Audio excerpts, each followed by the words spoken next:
ఈ రోజే డౌన్లోడ్ చేయండి. మీ ఫేవరెట్ షోస్ చూడండి.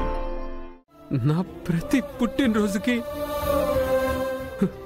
ఫస్ట్ విషెస్ నువ్వే చెప్తావని నేనెంతగా ఎదురు చూసేవాణ్ణో నీకు ఎప్పుడైనా తెలుసా అమ్మా? ఆ రోజంతా పూర్తయ్యే వరకు ఒక్కసారన్న విషెస్ చెప్తావని కళ్ళు కాయలు కాసేలాగా చూసేవాణ్ణి. కానీ నువ్వు ఎప్పుడో నీకు గుర్తొస్తే అప్పుడు చెప్పేదానివి. కానీ చంద్రికమ్మ అలా కాదు. నా ప్రతి పుట్టినరోజుకి ఫస్ట్ విషెస్ తనే చెప్తుంది. నాకిష్టమైన పాయసాన్ని తన చేతులతో తనే చేసి నాకు తినిపించిందమ్మా, నాకు తినిపించింది.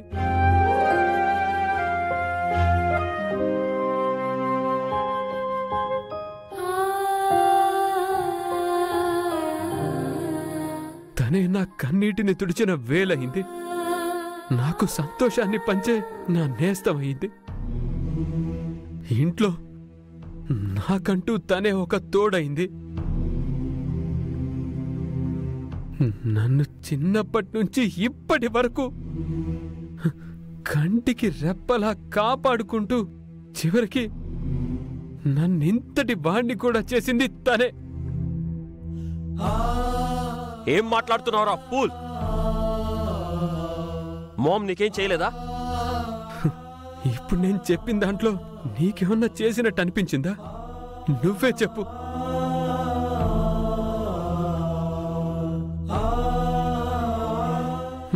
మాట్లాడవే అమ్మా. ఇంతకు మించి చెప్పించుకోవాలనుకోకమ్మా. 25 ఇంట్లో మనందరికీ సేవలు చేస్తున్న చంద్రికమ్మని పోతే పోనీ అనేంత మనసు అసలు నీకు ఎలా వచ్చిందో ఇప్పటికీ నాకు అర్థం కావట్లేదమ్మా, అర్థం కావట్లేదు.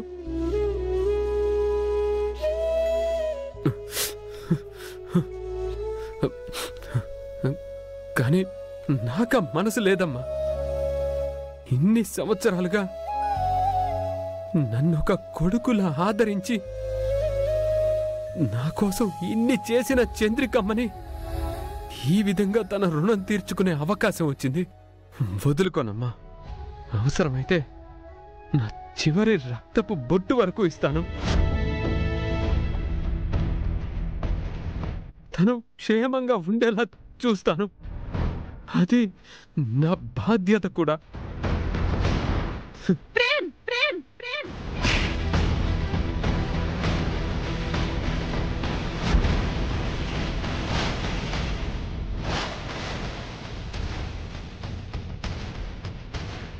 ఎదురు తిరిగి మాట్లాడటమే కాకుండా ఒక పని మనిషిని ఈ కన్న తల్లి కంటే గొప్పగా చెప్పి నన్నే అవమానిస్తున్నావా? నిన్ను అత్తయ్య,